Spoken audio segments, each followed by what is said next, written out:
Ever since 1996, with the release of Pokemon Red and Blue, hundreds of Pokemon have captured the hearts and minds of people around the world, and all of them have sucked. Except for, what, like 8 of them? Number 9, Darpa. There are a lot of great parts of Darpa's design. Obviously he's a normal dragon type, which is pretty cool. He's got those like droopy, bushy ears, which are really cute, and he's a constant reminder of the unclosable distance between me and my latchkey kid parents. When I was growing up, my parents always talked about the things they loved as kids and how great the never-ending story is, and when I eventually saw it, it didn't register with me at all. It was my first experience with the idea that human understandings of reality are highly dependent on the times and places in which we are born. I've heard stories of people crying over Mudsdale's death in the movie, but all I saw was a horse who'd long accepted its fate to eat off this mortal coil. And just like my parents' understanding of the world, I will never truly understand Darpa. It has a 1% encounter rate in one area of Galar. I'm not waiting that long. Number 8, Unknown.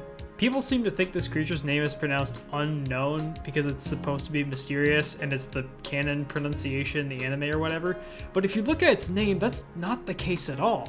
It's unowned. It's the only Pokemon that cannot be owned by another entity. In a game series all about capturing creatures and putting them up to your own purposes, whether they be battle or collection or the completion of a record of all living creatures in the universe, this is the one creature that can never be truly owned. It rejects the core thesis of the series, purely for the sake of maintaining itself, and in that way makes it the most powerful creature in the world, a force higher than the land, the sea, the stars, God, and darkness itself. It is unobtainable, unknowable, and I can't stop looking.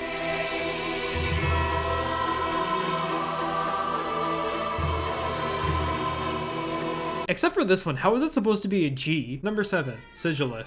I've heard a lot of fans talk about how they hate the newer Pokemon designs because they're just inanimate objects with googly eyes slapped onto them. I never understood this criticism, especially since most Pokemon designs are basically just regular animal with some random other thing slapped onto them. Oh, it's a fire chicken. This one's a paintbrush dog. How about a pig fetus? Does anyone remember Deerling? It's a deer with some leaves on its head. Like that's it. They changed in the seasons. You can see a different one after you put the game down for 3 months because you're bored out of your mind. I think designs like this are way more interesting. You've got the lions that have been repurposed as 3 different kinds of wings. You've got different sets of eyes. What does it even need those eyes for? I don't care. It looks cool as hell. Then it just moves in ways you wouldn't expect it just from looking at its static sprite. It's just so bizarre and interesting to watch it move. It's pretty dope. Solid 7 out of 10. Number, Galade. A psychic type with blades for arms looks pretty dope. Little 14-year-old me thought this was the coolest shit ever when Diamond and Pearl came out. Except you couldn't get Ralts in the base game until Platinum, so you had to wait until you beat the Pokemon League to transfer one from your GBA cart to actually get one. I remember finally being able to evolve him though. I called him Zenblade, and it felt so cool to use a Pokemon with a move called Psycho Cut. It was rad as hell. Then I realized there was nothing left to do in the game, so it sat in my PC box for the past 10 years. I feel like these games were designed to create attachment issues. I know this because I lied. I never called him Zenblade. I never nicknamed any of my Pokemon as a kid because they're nothing but empty shells in which we impress our entertainments onto. You godless heathen Mori, what have you done? Number 5, Frostlast. They made a Pokemon wearing a traditional kimono without making it a fetish thing, so major props to that. Though there's certainly some horny fan art of this one out there. I don't know, I'm not looking it up. Number Simisear, Yamper. Easily, 100%. Best doggo in the series. All awards for the best boy, they're just so cute. The only reason they're not number 2 is that they evolve into the least interesting doggo in the series. That doesn't say Boltund isn't a good boy. All dogs here are good boys, but just nothing stands out about this guy. Like if I asked my next door neighbor to design an electric dog for my creature collecting game, they wouldn't do it because we don't really know each other that well, and it still would look better than this. It means Yamper would become a concept of goodness, the platonic ideal of what all good boys of Why did I say that? Of what all good boys are capable of becoming, and I think that's really powerful. Number 6, Gyarados. They're pretty good. The Mega form looks kind of dumb though. I shouldn't have put them on the list. Number not happening, Pangoro. I'm just now noticing we don't have any bear representation on this list, so I had to go with the best one. Their in-game design is a bit menacing, I think, but they also look really classy, with that barrel chest and their fur that looks like a coat with long coattails.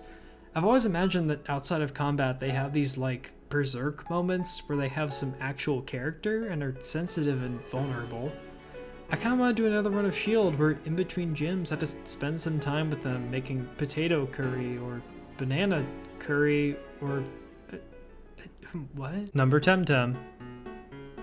Lickitung. Lickitung. Lickitung. Lickitung. Lickitung. Lickitung.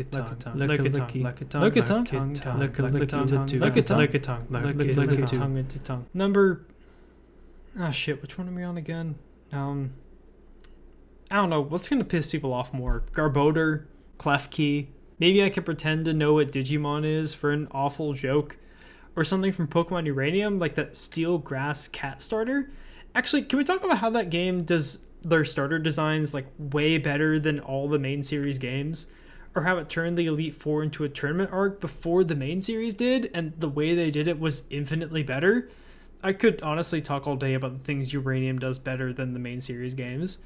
I could also make a personification of a mechanic in the series that was long past due and appreciated, but that trivialized the gameplay in a way that retroactively revealed that the gameplay of the series has always held itself up on time-consuming gimmicks and therefore appears to lack substance in retrospect.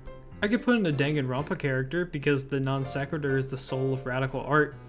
I've never even played Danganronpa, so that would blow out the scope of the video even for me. Isn't it like Phoenix Wright, but edgier and with even dumber characters? All I know is that it has the moon bear and that one of my friends cosplayed some purple-haired nurse character several years ago. God, I need to call her again. I've been in town for months. I can make the trip, it's only about 2 hours. We can go downtown to check out the local comic shop and Cuban food, or the enormous peddler's mall converted out of an old storage lot like we used to.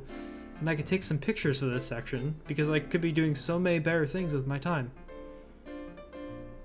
Subscribe for more.